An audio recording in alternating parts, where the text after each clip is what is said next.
हाय। आप सभी को मेरा प्यार भरा नमस्कार। आप लोग सब कैसे हैं? I hope all of you are well.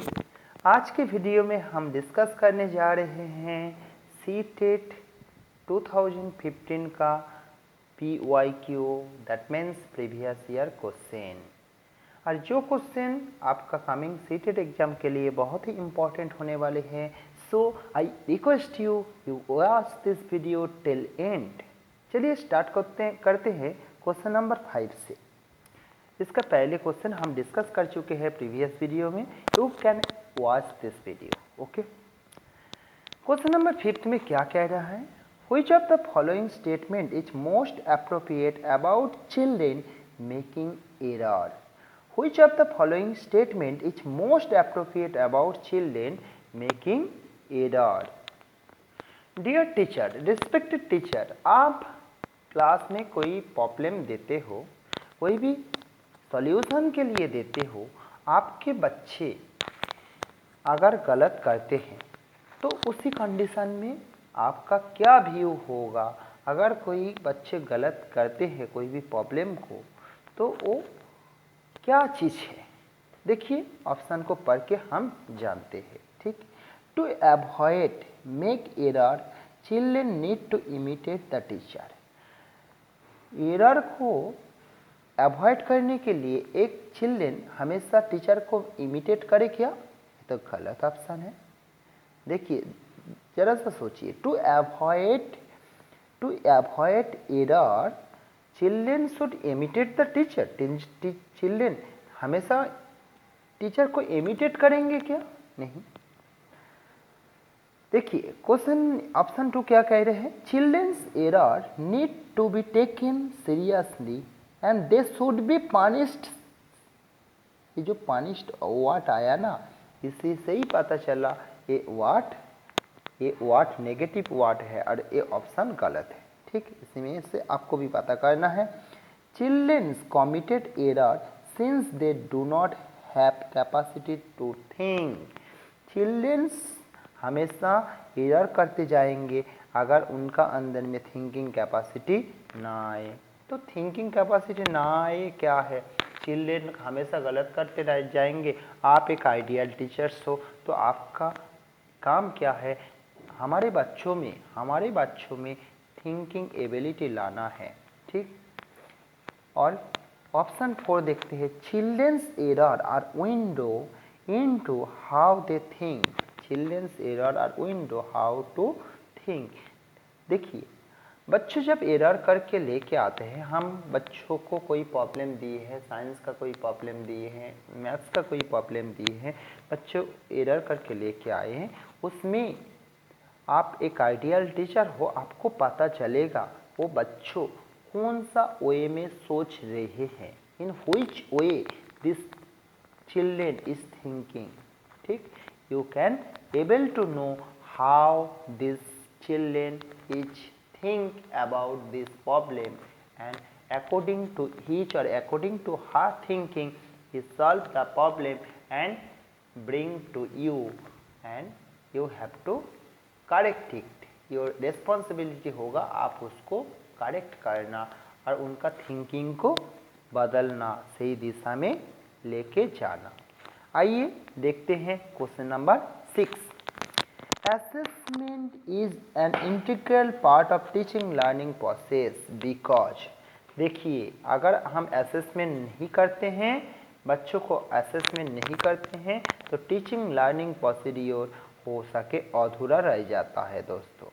ठीक, इसलिए assessment is the integral part of teaching learning process. पहले हम आपको बोल दो असेसमेंट, मूल्यांकन, इवैल्यूएशन, ये सब क्या होता है?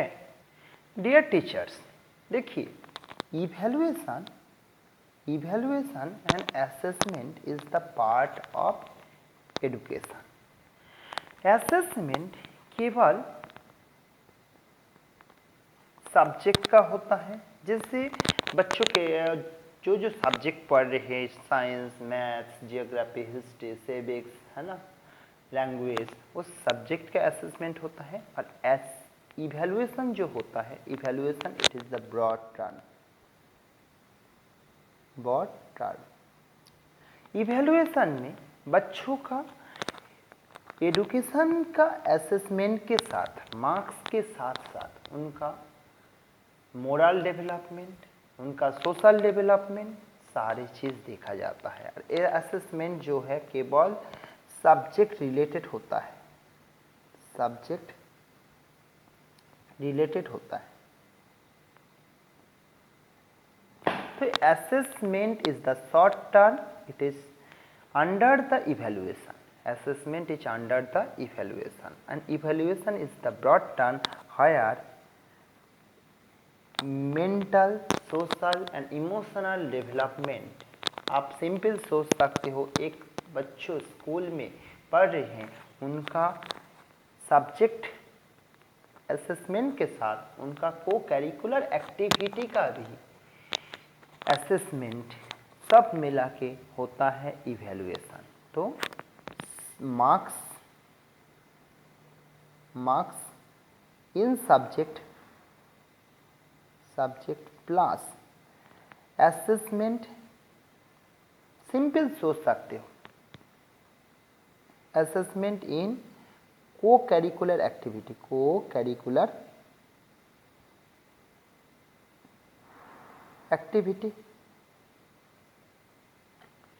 तो देखिए को करिकुलर एक्टिविटी से हमको समझ में आता है बच्चों का मेंटल सोशल डेवलपमेंट कितना हुआ है, और सब्जेक्ट के मार्क्स से समझ में आता है बच्चों का सब्जेक्ट एंगेजमेंट क्या हुआ है। तो evaluation is the broad term where we can know how much students are developed, and assessment जो है, असेसमेंट में केवल सब्जेक्ट एंगेजमेंट कितना हुआ है ये जाना जाता है। अभी बात करें ये असेसमेंट और इवैल्यूएशन, इसका जरूरी क्या है। देखिए what is the need of assessment and evaluation in teaching learning process. जरा सा आप सोचिए, एक बच्चों को असेसमेंट ना करे, if we do not assessed a student, then we cannot, you are a teacher, you cannot able to know how much this child is learn in your subject, and you cannot able to learn your teaching is how much effective in your class। जी हाँ दोस्तों, आप ना जान सकते हैं एक बच्चों कितने सीखे हैं, ना जान सकते हैं आपका जो टीचिंग कितने इफेक्टिव हुआ है आपका क्लास में, ये भी नहीं जान सकते हैं। So that assessment is very requirement, assessment is very required in teaching learning process. आइए ऑप्शन को पढ़ लेते हैं। ऑप्शन में क्या कह रहे हैं, assessment help the teacher to understand children's learning and serve as feedback for his own teaching. तो देखिए पहला ऑप्शन में क्या बोला है, assessment help the teacher, assessment जो है टीचर को हेल्प करता है टू अंडरस्टैंड चिल्ड्रेंस लर्निंग, कितने बच्चे सीखे हैं उसको समझने के लिए, and serve as feedback for his own teaching, अपना टीचिंग का फीडबैक भी असेसमेंट से ही पता चलता है। बच्चों अगर अपना सब्जेक्ट में, आपके सब्जेक्ट में अच्छा मार्क्स कैरी करते हैं तो आप बोलेंगे आपका सब्जेक्ट का average marks in your class अगर अच्छा रहे तो फिर आपको समझना चाहिए बच्चे लर्न किए हैं, आपका सब्जेक्ट, अपना जो टॉपिक, आप जो टॉपिक पढ़ाए हो वो अच्छे से पढ़े भी है, लर्न भी किए हैं, और आपका टीचिंग लर्निंग प्रोसेस इफेक्टिव है। ठीक, you are ideal teachers, you should try to do effective your class. Okay, आइए डियर फ्रेंड्स देख लेते हैं क्वेश्चन नंबर 7 में क्या कहा है। देखिए, the curriculum must enable children to find their voice, curriculum must enable children to find their voice, nurture their curiosity to do things, ask question and pursue investigation, sharing and integrating their experience with school knowledge rather than their ability to reproduce textual knowledge and textual knowledge national curriculum framework. देखिए इसमें क्या बोला है, जो curriculum के बारे में बोला है, कैरिकुलम के बारे में क्या बोला है, curriculum must enable children to find their voice, nurture their curiosity to do thing. Curriculum ये नहीं है बुक में कितना सब्जेक्ट दिया हुआ है, बुक में कितना टॉपिक दिया हुआ है, वो केवल कैरिकुलम नहीं है। To enable children to find their voice और नर्चर देयर क्यूरियोसिटी, कैरिकुलम में ऐसा अपॉर्चुनिटी होना चाहिए उनका जो क्यूरियोसिटी, बच्चों का जो क्यूरियोसिटी, हमारे प्यारे बच्चों का जो क्यूरियोसिटी का नर्चर हो सके। Asked question to pursue investigation, curriculum ऐसा होना चाहिए बच्चों उसी को जान के उनका मन में क्यूरियोसिटी पैदा हो, वो टीचर को क्वेश्चन करे। और sharing and integrating their experience, वो अपना एक्सपीरियंस को टीचर के साथ अपना फ्रेंड साइकिल में, क्लास में, ग्रुप में शेयर करे with school knowledge rather than the ability to reproduce their textual knowledge। केवल टेक्सचुअल नॉलेज ही कैरिकुलम नहीं है।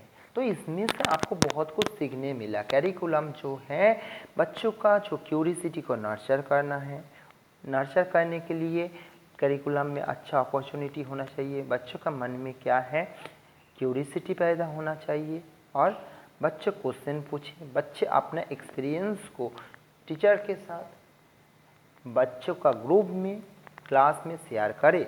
और national curriculum framework 2015 P13 against the backdrop what should be the primary role of teachers। तो simple बात curriculum के बारे में बोला है, कैरिकुलम क्या होता है और कैरिकुलम फ्रेमवर्क 2015 P13 ये जो कैरिकुलम में इसमें क्या बोला है, against this backdrop what should be the primary role of teachers, teachers का रोल क्या है। कैरिकुलम 2015 कैरिकुलम फ्रेमवर्क 2015 में टीचर्स का रोल क्या बताया गया। आइए ऑप्शन पढ़ लेते हैं। To give plenty of opportunity to teachers to share their own understanding and knowledge। तो क्या है, to give plenty of opportunity to children। आप एक आइडियल टीचर हो, आप एक अच्छे टीचर हो, आप अपने बच्चों को बहुत अपॉर्चुनिटी देंगे to share their own understanding and knowledge. वो कितना सीखे हैं, उस टॉपिक के बारे में कितना वो जानते हैं, उसी को शेयर करने के लिए आप अपने बच्चों को बहुत अपॉर्चुनिटी देंगे। तो ये ऑप्शन मेरे को देख के ही पता चल रहा है, that is the primary role of teachers according to national curriculum framework 2015।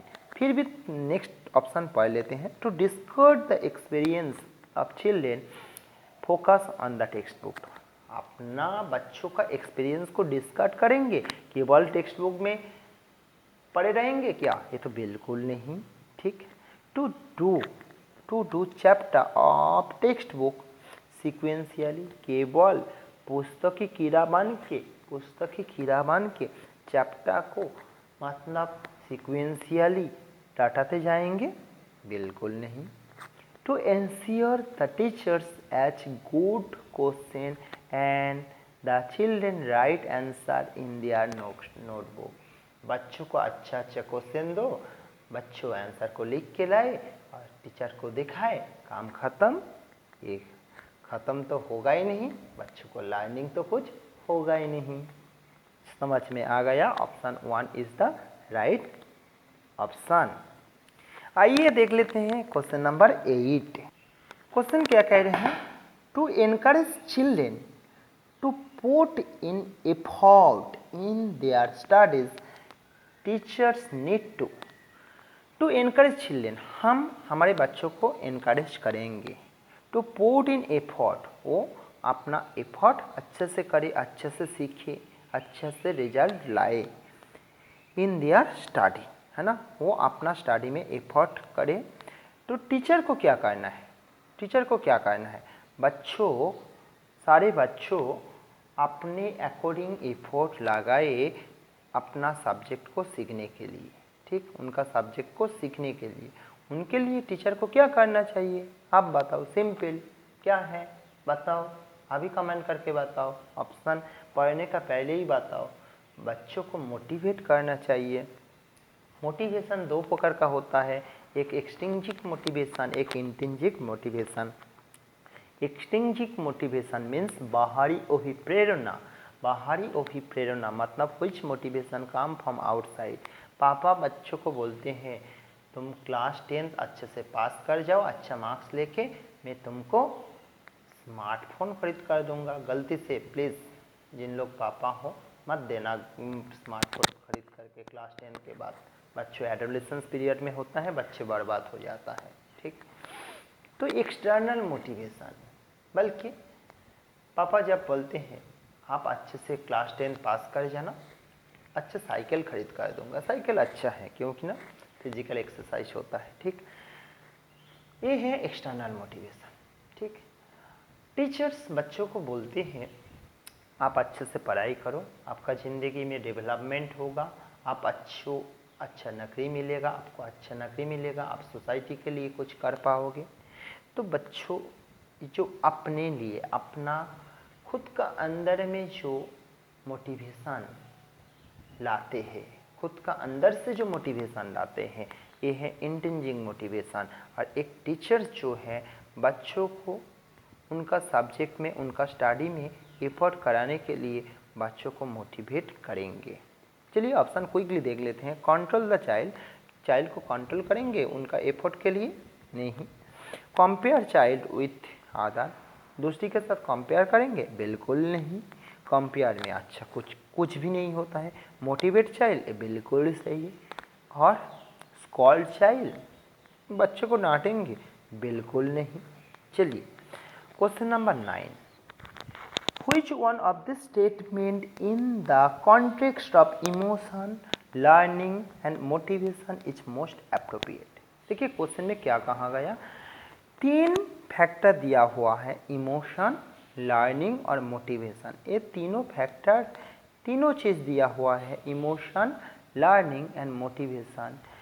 ये तीनों का रिस्पेक्ट में नीचे दिए गए कौन सा स्टेटमेंट सही है, इसको आपको पूछा गया, ठीक। चलिए इमोशन क्या होता है, लर्निंग क्या होता है, मोटिवेशन क्या होता है, इसका जो रिलेशन को हम थोड़ा सा समझ लेते हैं। देखिए हम जानेंगे फर्स्ट इमोशन, फर्स्ट जानेंगे इमोशन, ठीक। इमोशन क्या होता है, इमोशंस और इमोशन क्या होता है। देखिए स्टूडेंट, देखिए डियर फ्रेंड्स, इमोशन जो है, emotion is the mental condition, emotion is the mental condition, okay. Emotion is the mental condition, emotion क्या है, emotion is the mental condition, ठीक। तो अगर आप इमोशनली स्टेबल हो तो आपका काम अच्छा चलेगा, ठीक। लेकिन सबका अंदर में इमोशन तो होता ही है, ठीक।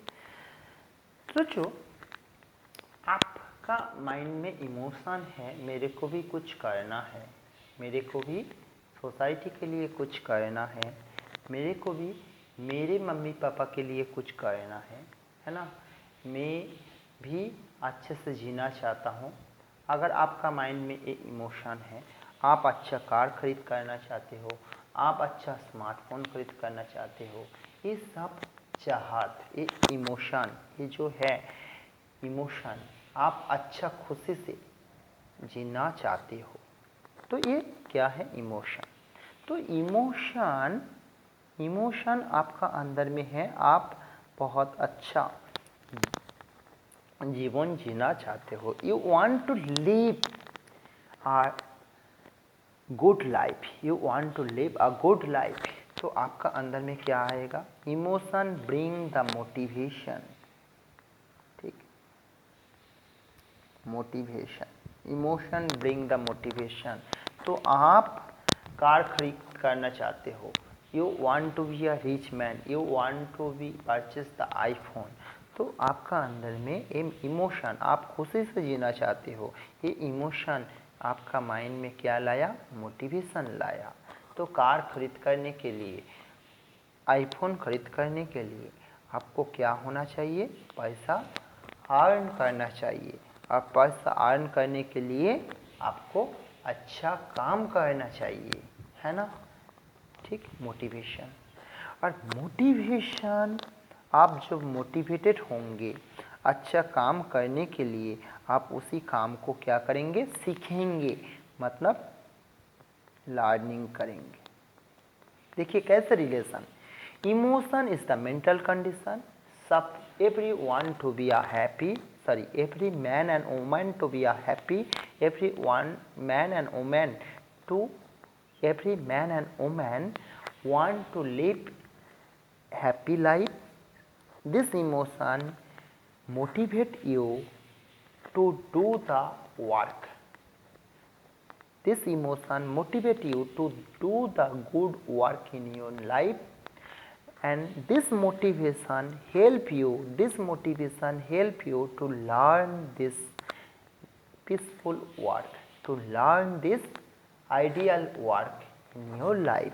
So emotion bring the motivation, and when you are motivated, then you learn a particular work, and ऐसा करके इमोशन, मोटिवेशन और लर्निंग एक दूसरे से रिलेटेड है। आइए ऑप्शन को पढ़ लेते हैं। ऑप्शन में क्या बोला है, emotion need to push aside to allow learning to take place, emotion need to push aside to allow the learning to take place, ये तो सही ऑप्शन नहीं होगा, ठीक। Emotion is inextricable intertwined with motivation and learning, emotion जो है इनएक्सट्राइसेबली motivation और learning के साथ जुड़ा हुआ है, इनएक्साइटेबली कोई जुड़ा हुआ है। इमोशन, देखिए ये वर्ड का मीनिंग समझिएगा, emotion are inextricably intertwined, emotion inextricably, emotion कोई मोटिवेशन के लिए और लर्निंग के लिए कोई एक्साइटेशन नहीं देता है क्या, emotion should provide the excitation for motivation, emotion bring the motivation, emotion create the excitation in your mind, so that you become motivated, and when you become motivated, then you perform the work and you try to learn a specific work, है ना। उसके बाद देखिए, emotion do not play any role in motivating us to learn, ये तो बिल्कुल नहीं है, इमोशन कोई मोटिवेशन नहीं देता है, ये तो बिल्कुल नहीं है। देखिए option 4, learning something new is depends on how good we are that, learning something new is depend on, learning किसका ऊपर में डिपेंड कर रहा है, on how good we are at that, हमारा इमोशन कैसे है, हम अच्छा जीवन जीना चाहते हैं, वो अच्छा बहुत ज़्यादा पैसा कमाना चाहते हैं, या फिर हम सोसाइटी के लिए कुछ करना चाहते हैं, हमारा ज़िंदगी एक बार मिला है, सोसाइटी के लिए, अपने मम्मी पापा के लिए कुछ करें, ये हमारा अंदर में अगर इमोशन होगा तो फिर हम ऐसा ही मोटिवेटेड होंगे, तो ऐसा ही मोटिवेटेड होंगे तो हमारा लर्निंग भी उसी दिशा में ही होगा। तो देखिए यही बोला है, learning is something new depends on how good we are at that, हम कैसे मोटिवेटेड है, हम कैसे मोटिवेटेड है, कौन सा दिशा में मोटिवेटेड है, हमारा इमोशन क्या है, उसी दिशा में मोटिवेशन भी मिलेगा और उसी दिशा में हमारा लर्निंग भी जाएगा। सही ऑप्शन ऑप्शन 4। देखिए क्वेश्चन नंबर 10 क्या कह रहा है? Multiple choice question assess the children ability to, देखिए multiple choice question assess the children ability to, multiple choice question से बच्चों को क्या चीज़ का असेसमेंट हम कर सकते हैं, ठीक। मल्टीपल चॉइस क्वेश्चन देखिए बच्चों का क्या चीज़ का असेसमेंट कर सकते हैं। Construct the correct answer, construct correct answer, कौन सा करेक्ट आंसर है उसको कंस्ट्रक्ट कितना करना आता है, उसी का असेसमेंट मल्टीपल चॉइस क्वेश्चन से बिल्कुल नहीं पता चलता है। कंस्ट्रक्ट करना क्रिएटिविटी का ऊपर में डिपेंड करता है, ठीक। वो कितने अच्छों को कितने अच्छे से डायग्राम बना के कितने अच्छे से प्रॉब्लम को सॉल्व कर सकते हैं, वो मल्टीपल चॉइस क्वेश्चन से इतना पता नहीं चलता है, ठीक। Explain the correct answer, explaining power multiple choice question से बिल्कुल नहीं पता चलता है, ठीक, ये जान लीजिएगा। रिकॉग्नाइजिंग द करेक्ट आंसर, ये सही ऑप्शन होगा। रिकॉग्नाइज्ड, बच्चों क्या करते हैं मल्टीपल चॉइस क्वेश्चन पढ़ के कौन सा सही आंसर होगा उनका रिकॉल जो किए हैं, उनका जो मेमोराइज जो आंसर है उस आंसर के साथ जो चारों ऑप्शन को मैच करा के वो आंसर को रिकॉग्नाइज करते हैं। डियर फ्रेंड्स, आप सबको ही जानते हो multiple choice question generally have the 4 option and student have to recognise the particular answer which is right.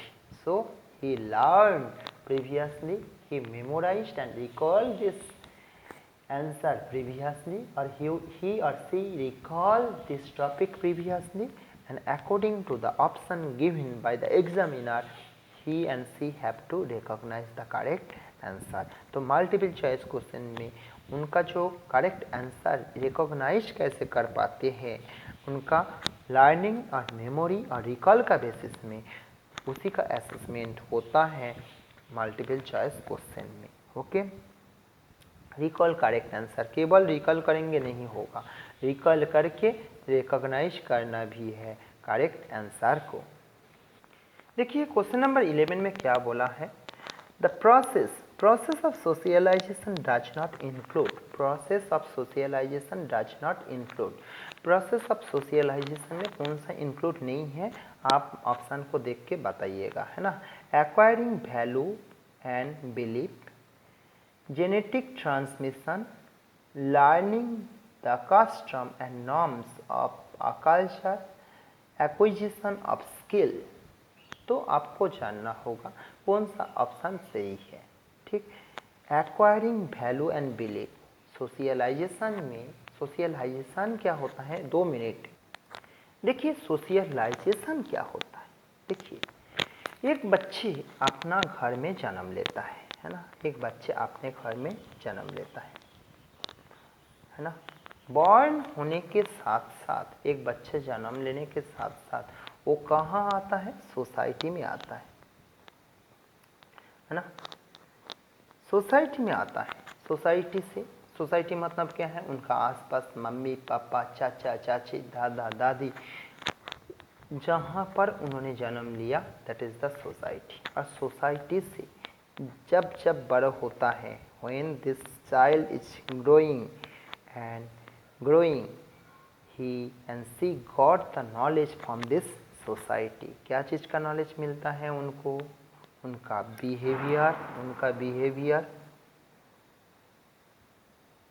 Behaviour कैसे होगा वो चीज़ का नॉलेज मिलता है, उनका एटीट्यूड क्या होगा उस चीज़ का नॉलेज मिलता है, ठीक। सोशल वैल्यू और नॉर्म्स, इस चीज़ का ज्ञान मिलता है सोसाइटी से। इवन सोसाइटी के साथ कैसे बिहेव करना है, अपना मम्मी पापा के साथ कैसे बिहेव करना है, फ्रेंड साइकिल में कैसे बिहेव करना है, बड़े लोगों के सामने बड़े लोगों को प्रणाम करना है ना, बच्चों को प्यार करना है, मम्मी पापा को देखना है, ख्याल रखना है, ये सारे नॉलेज कहाँ से मिलता है, सोसाइटी से मिलता है, ठीक। And that is the socialisation. तो socialization starting from the born of a baby, from the society. A baby or a child or a human get the knowledge of behavior, how to behave in his or in her society. He and she get the knowledge of social value and social norms.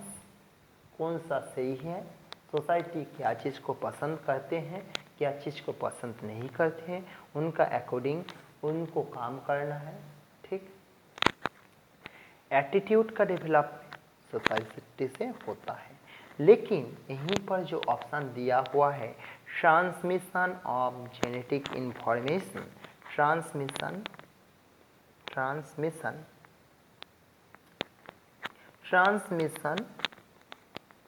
Of, इसमें option देख के दिख रहा हूँ, transmission of genetics है ना। Transmission of genetics क्या होता है? ट्रांसमिशन ऑफ जेनेटिक्स होता है दोस्तों, आपका बॉडी में जो कैरेक्टर है, which character have in your body, which gene you get, that is you get from your parents, और आपका बॉडी का जो कैरेक्टर है that will transfer to your parents. जो transmission of character is not the socialisation process. ठीक, तो आपको समझ में आ गया ही होगा, ये जो है ट्रांसमिशन, जेनेटिक ट्रांसमिशन, ये जो है सोशलाइजेशन प्रोसेस में नहीं आता है, हमारे बायोलॉजिकल साइंस, हमारे साइंस में आता है। ठीक, तो सोशलाइजेशन हमारे क्या है, ह्यूमैनिटी में आता है। Socialisation is a branch of subject or branch of humanity, or genetic transmission where the characteristic is transferred from one generation to another generation, and gene is responsible to transferring the character from one generation to another generation. Okay, which character have in your body, which character are present in your body, that character you get from your parents only through gene. So gene is the unit of heredity, और जो कि ना character को transfer करके लेके जाता है। It is the biological process, it is not the social process. Question number 12 क्या कह रहे हैं, which term phase does Piaget used for mental structure which are the building block of thinking. क्या बोल रहा है, देखिए देखिए, व्हाट टर्म और फेज डच पियाजेट यूज, कौन सा टर्म और फेज पियाजेट यूज किए थे, for mental structure which are the building block of thinking. सोचने का बिल्डिंग ब्लॉक क्या है। ठीक, पियाजेट जो है बिल्डिंग ब्लॉक ऑफ थिंकिंग और बिल्डिंग ब्लॉक ऑफ नॉलेज क्या है, what is the building block of knowledge, क्या है, जीन, बिल्कुल नहीं है, gene is the unit of heredity, है ना। मैचुरेशन ब्लॉक, ये तो बिल्कुल नहीं, मैचुरेशन ब्लॉक बोल के कोई चीज़ होता नहीं। स्कीमा, बिल्कुल सही, स्कीमा क्या है, हम थोड़ा बहुत समझ लेते हैं। Schema is the building block of knowledge. Piaget जो एक्सपेरिमेंट में, कौन सा एक्सपेरिमेंट, जो कि ना कुत्ते और बिल्ली वाला जो एक्सपेरिमेंट, डॉग और कैट है ना, उसको हम आपको समझाते हैं। Zone of development, zone of proximal development, ये तो अलग ही चीज़ है। आइए, स्कीमा क्या होता है, स्कीमा क्या होता है, देखिए आपको याद होगा दोस्तों, पियाजेट ऐसा कुछ बोले थे, एक छोटे बच्चे सोचो, अभी एक कुत्ते को देखे है ना, कुत्ते को देखे है, ये एक छोटे से कुत्ते हैं, प्यारे से कुत्ते हैं, है ना, छोटे से प्यारे से कुत्ते हैं। इस कुत्ते को देखे हैं, कुत्ते 4 पैर में चलते हैं, है ना, 4 पैर में चलते हैं, और कुत्ते दौड़ते हैं। ठीक, ऐसा देखें तो इसी को देख के उनका माइंड में, उनका मेमोरी में, उनका ब्रेन में एक इंटेलिजेंस यूनिट और नॉलेज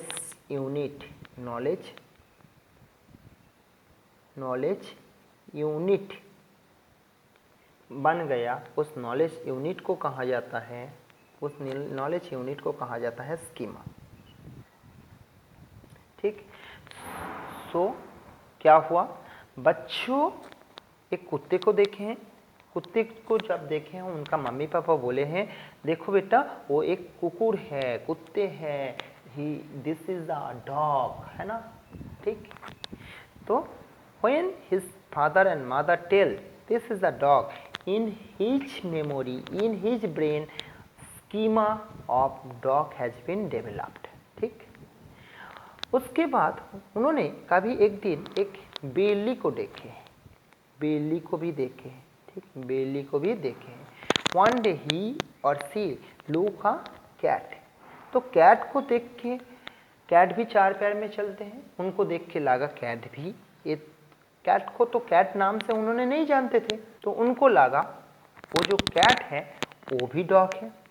ठीक, कैट को भी लगा वो भी डॉग है। तो कैट जो है कुत्ते से छोटे होते हैं और कुत्ते जैसे भौंकते हैं, कुत्ते जैसा भौंकता है, कैट ऐसा भौंकते नहीं। कैट का जो साउंड म्यू म्यू होता है, तो उन्होंने केवल देखे हैं कुत्ते भी चार पैर में चलते हैं, बिल्ली भी चार पैर में चलते हैं, उसी को देख के कैट को भी डॉग बोल दी है। ठीक, क्योंकि ना उनका माइंड में वो स्कीमा बना हुआ है, चार पैर में छोटा सा एनिमल जो चल रहा है, वो हो सके कुत्ते के बच्चों को ही देखा था। चार पैर में छोटा सा एनिमल, चलने वाला एनिमल को डॉग कहा जाता है। उस नॉलेज का बेसिस में, उस क्राइटेरिया का बेसिस में उन्होंने कैट को भी डॉग बोल दिया। लेकिन जब उनका मम्मी पापा समझाए हैं नहीं बेटा this is not dog, this is the cat, sound of this cat is different, different sound of this cat is different. Okay, और कैट जो है, कैट का कलर वाइट भी हो सकता है, ब्लैक भी हो सकता है, येलो भी हो सकते हैं, that may be similar with the dog, but cat जो है कुत्ते से छोटे होते हैं, वो तेज दौड़ते हैं, वो चूहा को मारते हैं, और कुत्ते जो है चूहा को मार नहीं पाते हैं इतना ज़्यादा। ठीक, तो कैट और डॉग का डिफरेंस उनको पता चला, फिर से उनका माइंड में एक न्यू स्कीमा डेवलप्ड हुआ, न्यू स्कीमा, ठीक, न्यू स्कीमा डेवलप्ड हुआ।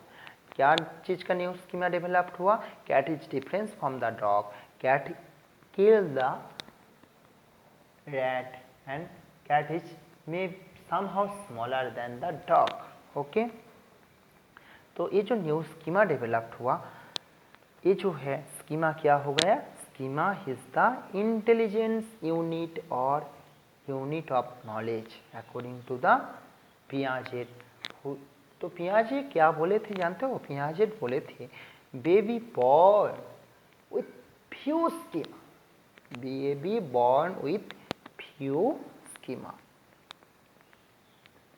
बच्चे थोड़ा सा कुछ नॉलेज लेके जन्मते हैं। क्या जन्म लेते हैं? क्या चीज़ का नॉलेज? बच्चों का, जब बच्चे एक newly born baby, when a newly born baby feel hungry he cry, ये सब स्कीमा, ये जो है इनबिल्ट स्कीमा और इनहेरिटेड स्कीमा उनका ब्रेन में रहता है।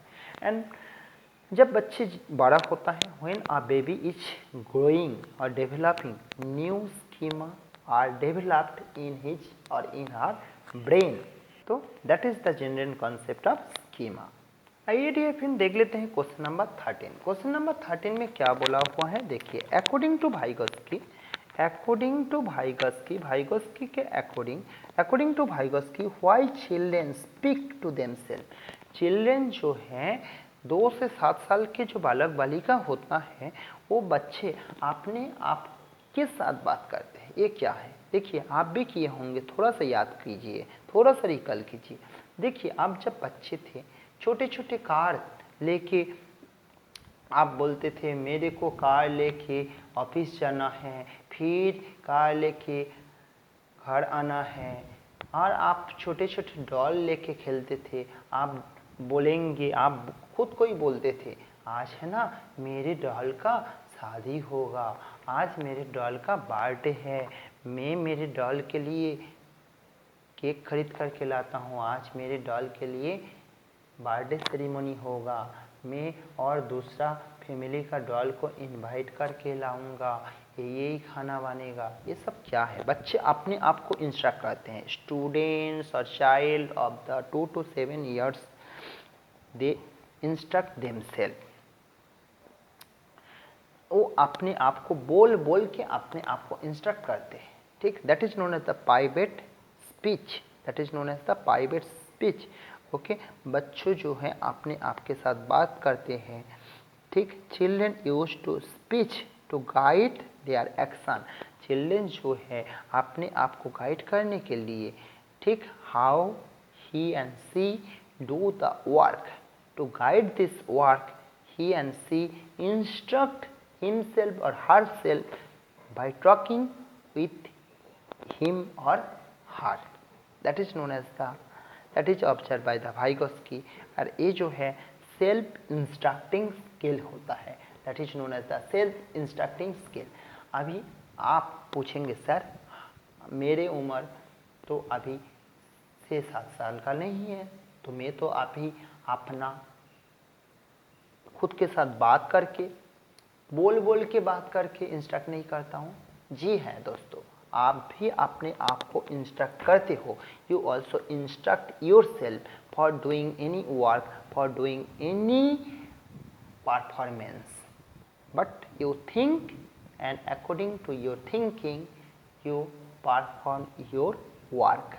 आप भले बोल के इंस्ट्रक्ट नहीं करते हो, maybe you cannot instruct yourself by telling what child do, but you think about that work and you perform this work. First you think, and what you think, how to perform this work, how to solve this problem, you think and accordingly you instruct yourself and perform your work. Thank you दोस्तों for watching this video. Don't forget to share and subscribe our channel. Thank you for watching.